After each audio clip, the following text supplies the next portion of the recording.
Welcome to Night Stories, where shadows whisper, nightmares crawl, and every tale drags you deeper into the dark. If you dare to listen, leave the lights off and let the night begin. The first time Jacob saw the image, it didn't look like much. Just a black square with a line of white text at the top. This is a message. He had found it buried on an old cryptography forum, the kind that hadn't been updated in years.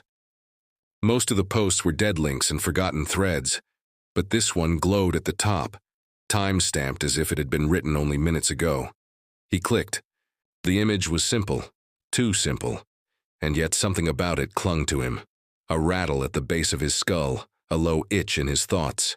His fingertips tingled as though the static from the screen were seeping through his skin. Jacob leaned closer. He was used to puzzles.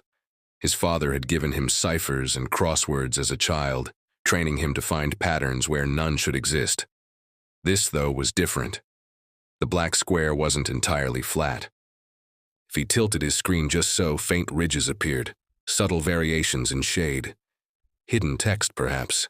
The first sound came then, not from the room. His apartment was still, the radiator ticking faintly, the wind against the window, but from his speakers. A tiny crackle, almost like breathing. He turned the volume down. The sound remained. He tried to dismiss it as interference, but the hairs on his neck prickled. Focus, he told himself.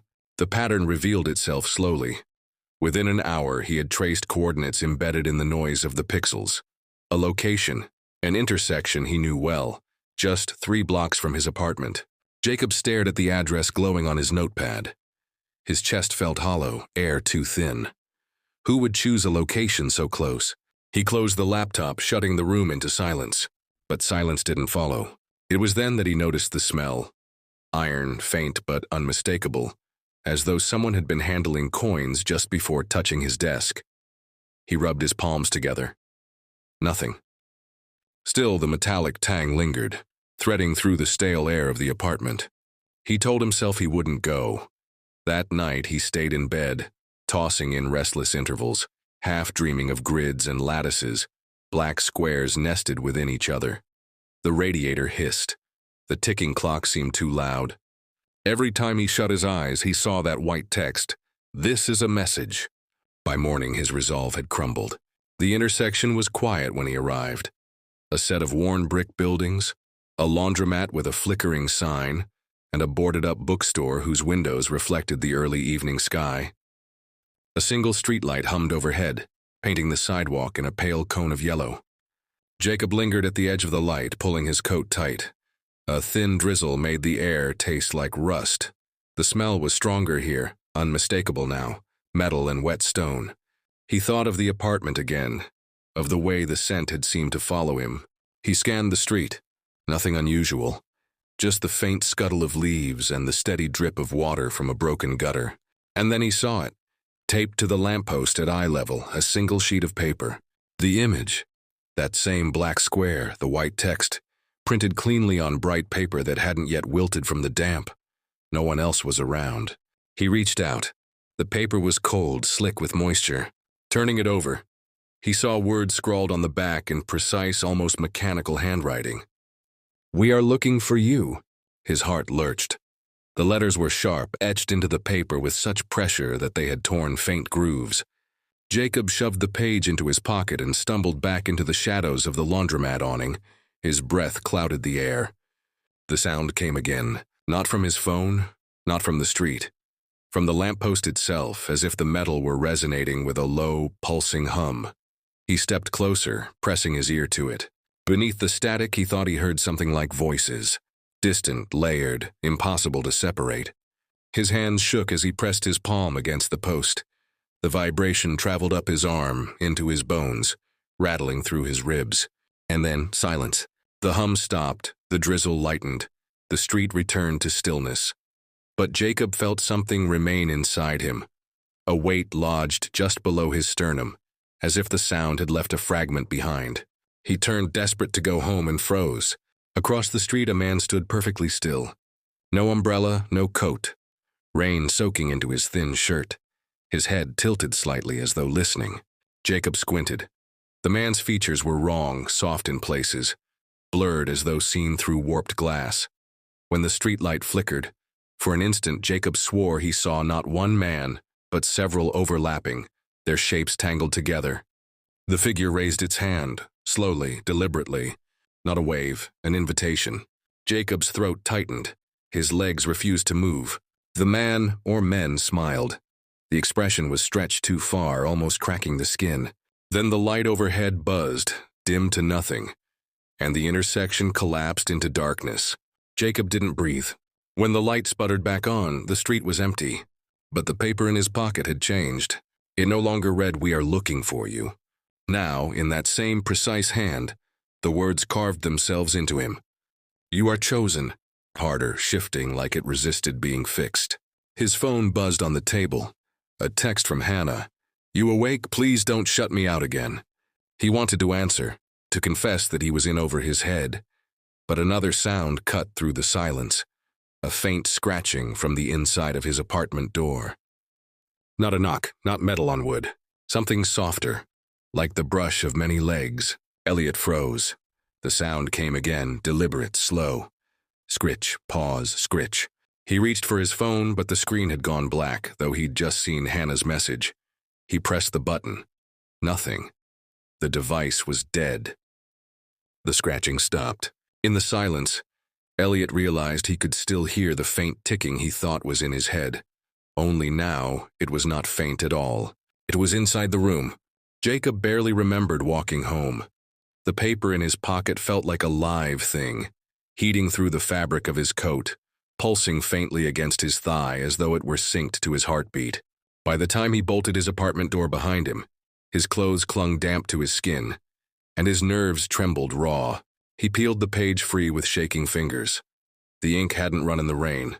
The words, "You are chosen," stood black and sharp, gouged deeper than he recalled, as if freshly inscribed by a heavier hand.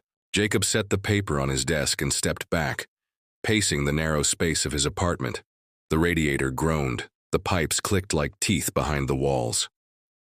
He told himself to throw it away, burn it, forget it.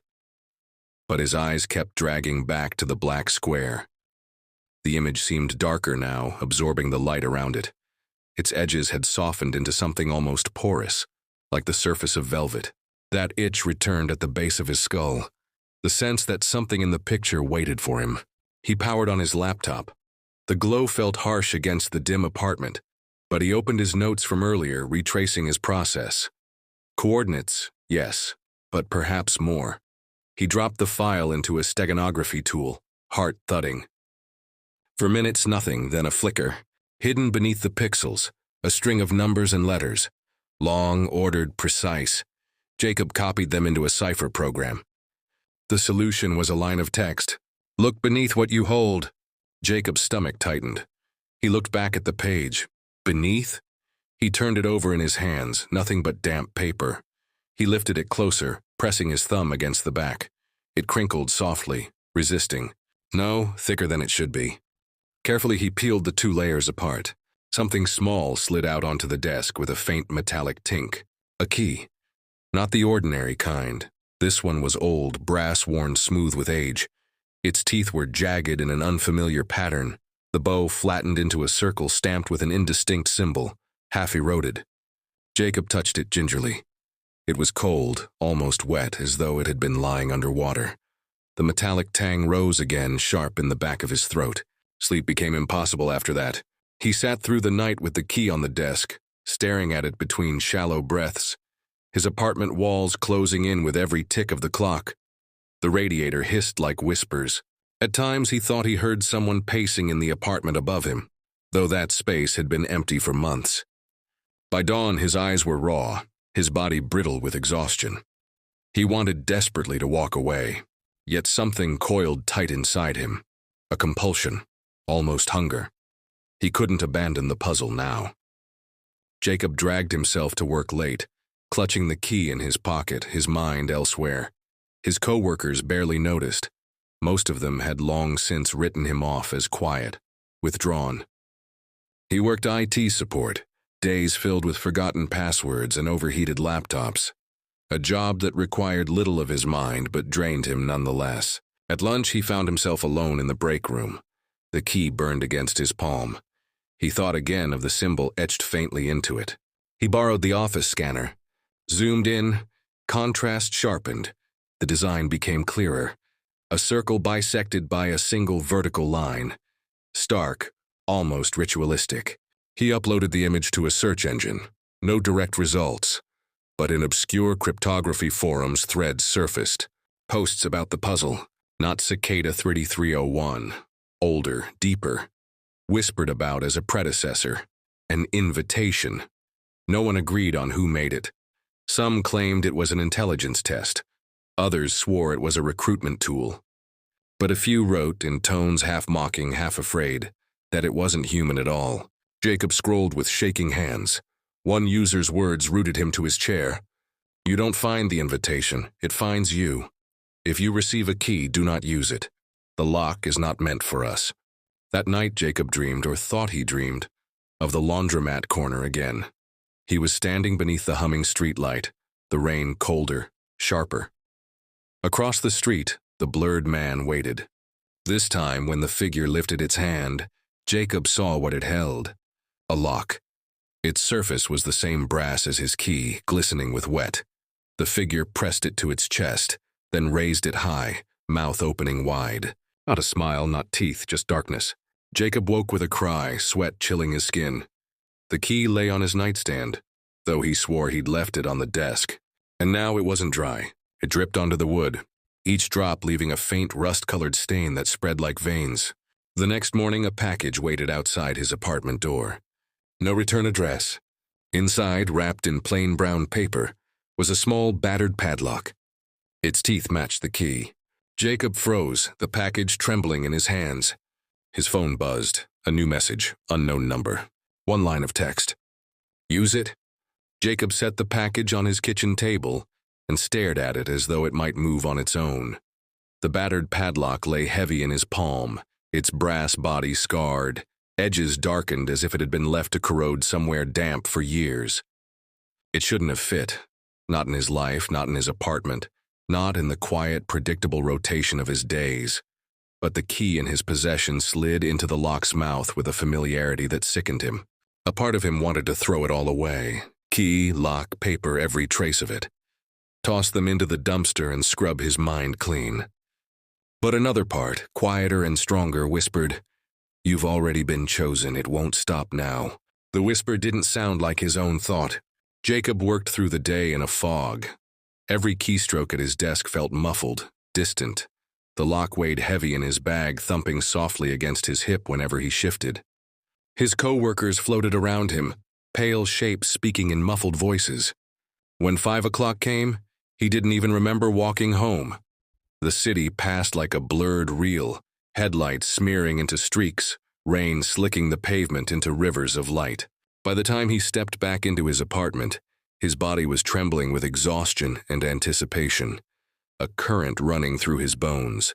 He placed the lock and key on the desk. The radiator ticked once, then went still. The apartment's hum of life, pipes, neighbors, the street outside, fell away, leaving a quiet so absolute it pressed against his eardrums. Jacob's hand hovered over the key. His breath rattled shallow in his throat. He turned it. The mechanism gave way with a sound that was not a click but something wet, like cartilage tearing. Jacob flinched, stomach lurching. The lock's shackle loosened and swung free. For a moment, nothing happened. The brass body lay open, inert, stupidly ordinary. Then the air in the apartment shifted. A draft that wasn't a draft slid across his skin, thin, searching, like fingers trailing along the back of his neck. His breath misted, though the radiator had not gone cold. From the opened lock, something seeped, not smoke, not light, a density, an absence that made the edges of his vision soften.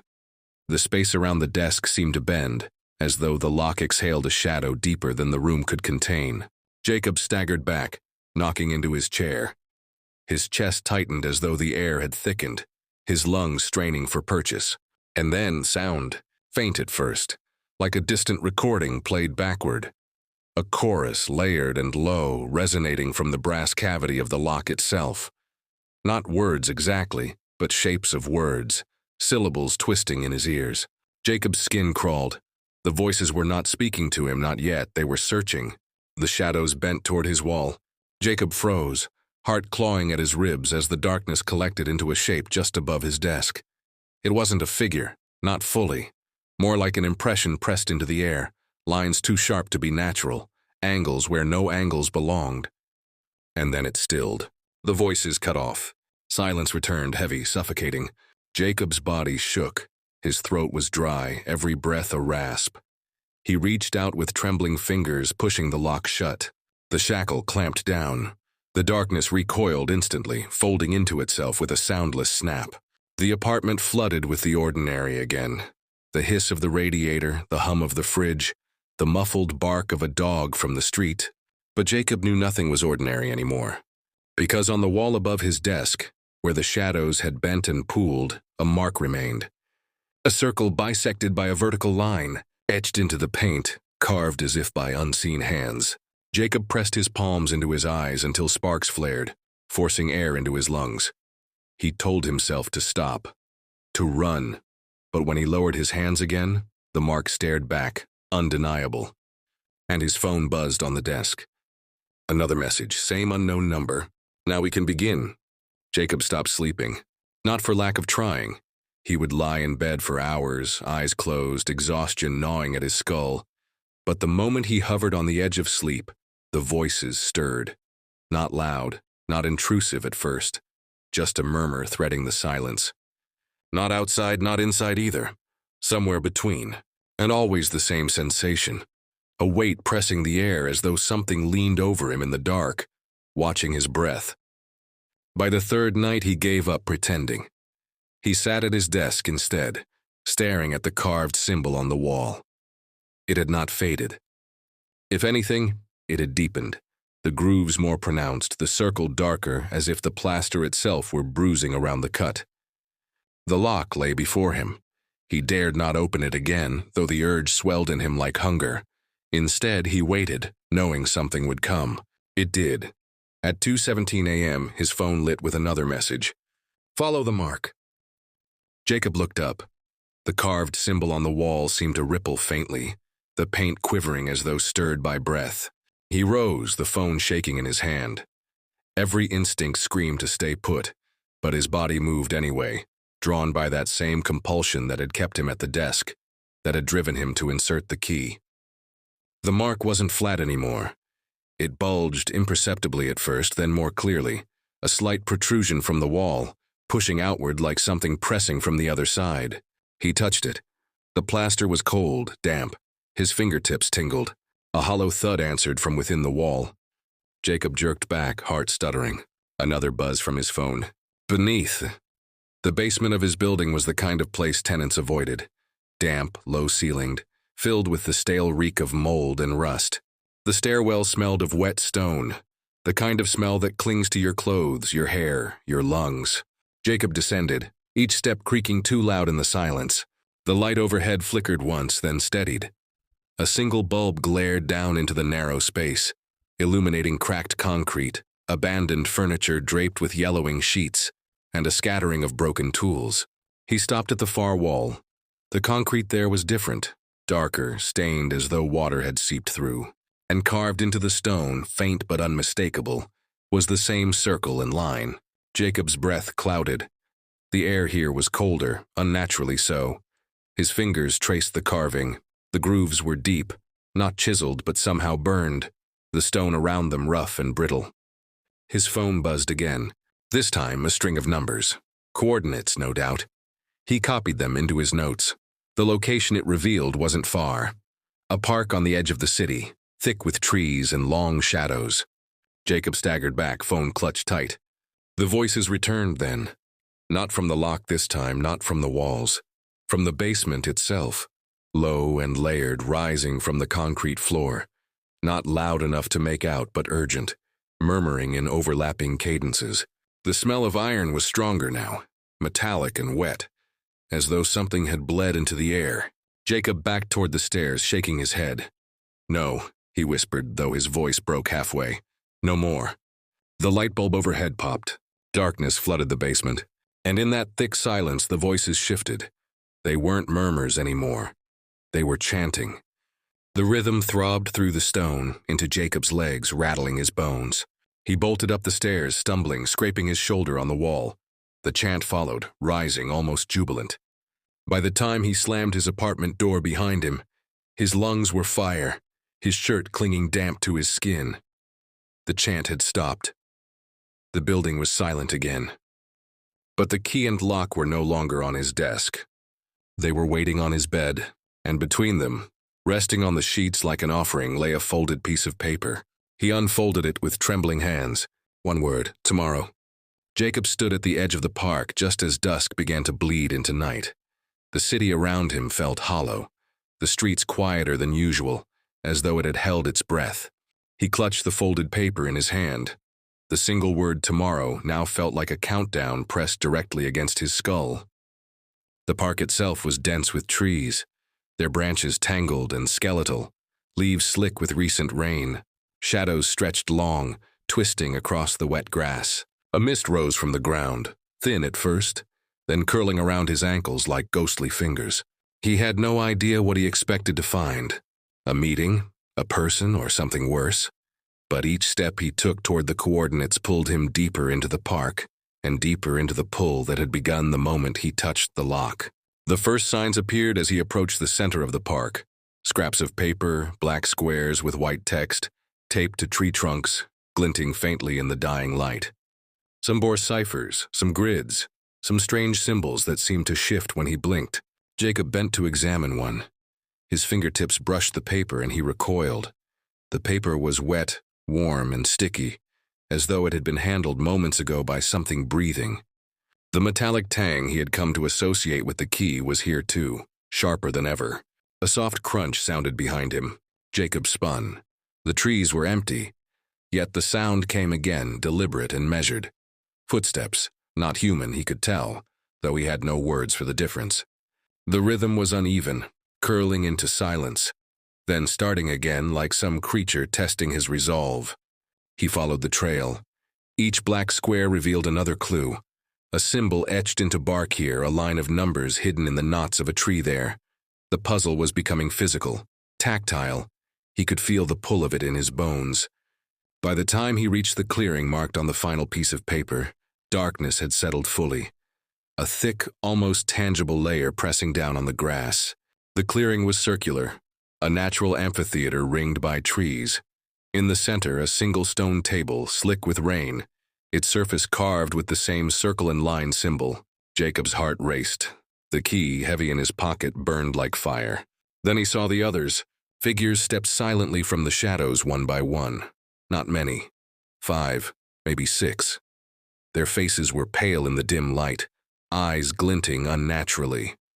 They moved with the same hesitation Jacob felt himself compelled to resist, yet could not. One of them, a young woman, placed her hand on the stone table. Her fingers trembled. The surface responded. The symbol seemed to writhe beneath her touch. A low hum rose, vibrating from the stone, rising in pitch, wrapping around Jacob's legs and chest. The ritual had begun. The woman looked at him, and Jacob noticed something impossible. Her eyes weren't fixed on him, they were fixed through him, past him, into a depth he could not comprehend. "You've come," she said. Her voice wasn't loud, but it thrummed in his skull. Not words exactly, but something deeper, something that lodged in his thoughts. Jacob's palms were sweaty. The key burned against his thigh. He wanted to flee. He could not. The other figures formed a circle around the stone. Each pressed a hand to the carvings. The ground beneath them seemed to pulse, and the shadows stretched upward, thickening, pressing against the edges of the clearing like a tide. Jacob's mind screamed. This wasn't human anymore, not entirely, not in the way he understood. And yet he stepped forward. Something in the key demanded it. He placed his fingers on the stone. The moment he did, the air shifted violently. A voice, many voices layered into one, whispered directly in his mind. "We have waited for you." The ground vibrated. The shadows rippled. The carved symbol burned beneath his touch, and he felt a sensation like teeth sinking into his spine, probing, testing. The others trembled in unison. One by one, they stepped back, leaving Jacob alone at the table. A wave of vertigo struck him. The clearing twisted. The trees leaned inward, the mist thickened. The sound of rustling leaves became whispers, murmuring something he could almost understand, but not entirely.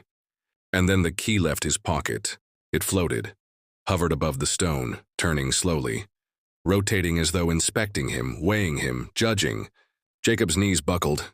The whispers crescendoed. They were all around him, inside him now, coiling through his thoughts. Not instructions, not threats, just expectation. Then in the center of the chorus, a single clear word rang in his mind. Unlock. Jacob's fingers twitched toward the floating key. The ground beneath him shifted. He felt the stone table tilt slightly, the mist rising into his face, wet and cold and impossibly thick. The shadows reached, and the key pulsed with a light of its own, not warm, not comforting, alive. Jacob gasped. A sound unlike any he had heard before tore through the clearing, a high-pitched resonance that made his teeth ache, his lungs constrict, his vision ripple. Something was opening, and he realized with a sinking dread that it was not a door. It was him. The key hovered above the stone table, spinning slowly, casting shadows that writhed across the clearing. Jacob's fingers reached toward it. His mind screamed, "Don't," but every fiber of his body betrayed him. The air thickened, wet and metallic, pressing into his chest. The whispers surged, layered and dissonant, yet coaxing, guiding, seducing. Unlock. Unlock. Jacob's hand touched the key. The moment skin met metal, the world fractured. Not like a crack in reality, but like reality itself folded inward. The mist pulled him down, the shadows rose. The voices became a single chorus that wrapped around his mind, threading through memory, thought, instinct. The key slid into him, not literally, not physically. It sank into his consciousness, and with it, the final truth revealed itself. The puzzle was not a test of intelligence, not a recruitment for talent, not even a game. It was a bridge. He saw it, or rather felt it. Something ancient, vast, and patient. Something that had been waiting across thresholds humans could not perceive. It did not move like a creature of flesh and bone. Moved in thought, in anticipation, in patterns folded into the fabric of the world. The invitation, the puzzles, the locks, the keys, the rituals, were all a means of selection, not for skill, not for cunning, but for receptivity. Those who solved the puzzles did not join. They became conduits, minds wired into something beyond, capable of perceiving, communicating, feeling in dimensions humans could not survive in for long. Jacob's own thoughts swirled in response. He felt his memories fracturing, his sense of self stretching. The whispers were no longer voices. They were currents pulling him, shaping him, folding him into the pattern of something that had existed long before humans had words for fear. The others in the clearing had become more than human, Jacob realized too late. Their pale eyes glinted with the same understanding that was now coursing through him. They weren't recruiters. They were conduits. They were the bridge already, partially dissolved into the force beyond. Jacob's panic rose, though panic itself felt distant now. Irrelevant. The key pulsed, throbbing in resonance with the force threading through him. And then he understood what the final step required. Integration. The table, the symbol, the key. Everything was a mechanism to dissolve the boundaries between human mind and the entity waiting, patient, eternal. The invitation was not to join it. The invitation was to become it. His thoughts split and folded. The park, the trees, the shadows, they were all porous now, receptive. Not surroundings, but extensions. Not observers, but participants. He could feel the other minds in the clearing like threads, weaving into the same infinite lattice. And he understood why the initial messages, the keys, the locks had always been personalized. The invitation always chose who could endure, and he could. The mist pressed against him. His chest no longer ached, it opened. The whispers became a roar, not frightening now, but familiar. He realized he could hear the world beneath the world. The currents in the stone, the pulse of the city, the tremor in the air. The key fell from his fingers. The brass hit the stone table, ringing hollow, and for a moment everything stopped. Then Jacob became aware of the bridge. His mind stretched out, touching places it should never reach. The hidden corners of thought, the fractures of perception where reality thinned. He was no longer just Jacob. He was part of something older, waiting, hungry only for thought, for awareness, for connection. And yet, deep inside, somewhere buried under the flood of new perception, he still remembered fear. Because with every mind integrated, the invitation expanded. He felt the pull toward the next mind, the next key, the next lock. The invitation never ended. It never paused. And now he was the bridge. The clearing went silent. The figures around him dissolved into mist. The stone table sank into the earth, leaving only the carved symbol glowing faintly on the wet grass. Jacob was gone, or rather everywhere at once, and somewhere in the city beyond, a black square appeared on a forgotten forum. A single line of white text. This is a message, and a new mind stirred reading it, unaware that it had already been chosen. Thank you for listening. Hope you didn't get too scared. If you want to listen more stories, check out my channel. Please leave a like and subscribe. It means the whole world to me.